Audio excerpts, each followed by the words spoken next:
Where is Wednesday's map? How?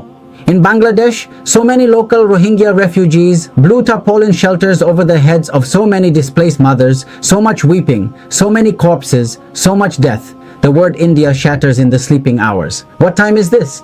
Yet erasing the veteran people of the century, the crowd of people keeps coming. In truth, this procession has been going on for centuries upon centuries. Those who have no home, no land, have no map. The question arises, if there is no place for them on the map, then in which temple or mosque will they find a place? There is no answer. Human civilization often sees refugees only as numbers, like round tokens standing in the ration line. If in their monotonous lives people are suddenly uprooted from their own land and told they will be given only the bare minimum to survive in another country, how many would accept that? Being a refugee or displaced person is not really a choice. Now here comes a harsh reality. From the Jews to the Rohingya, the story of becoming refugees is scattered throughout world history. During the partition of 1947, millions lost their homes in the name of religion. Hindus went to the other side, Muslims came to this side. Religion, violence, war, and ethnic conflict have turned people into refugees. In this same sequence, the Rohingya crossed the western border of Myanmar's Rakhine state, traversed the Naf River, and took refuge in Teknaf and Ukiah of Cox's Bazar, Bangladesh. Researchers believe that the history of the Rohingya group dates back to the ancient 16th century when Bengali-speaking Muslims settled in Arakan. The poet Mordan of Arakan described the city of Rozang in his poetry, which was locally known as Rohang. The word Rohsang is also mentioned in Syed Alaol's epic poem Padmavati. Historians believe that Rosang or Rohang was the capital of Arakan, and the inhabitants of that region later came to be known as the Rohingya.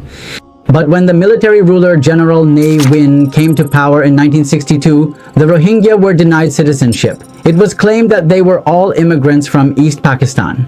Yet, before this, the Burmese government had officially recognized them. Since then, the Rohingya have repeatedly lost their citizenship and have been expelled. This marked the beginning of the Rohingya influx into Bangladesh. During the second wave, around 40,000 Rohingya took refuge along the Cox's Bazar coast. Then in 1978, over 100,000 Rohingya arrived once again. In 2012, more than 100,000 people were rendered homeless by the riots in Rakhine.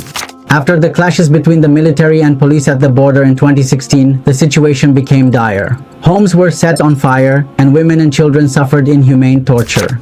At that time, more than 65,000 Rohingya fled to Bangladesh. Today, nearly 1,100,000 Rohingya have taken refuge in Bangladesh, none of whom have been recognized as citizens by any country. So the question remains, when these people are uprooted from their homeland, whom will they turn to for refuge?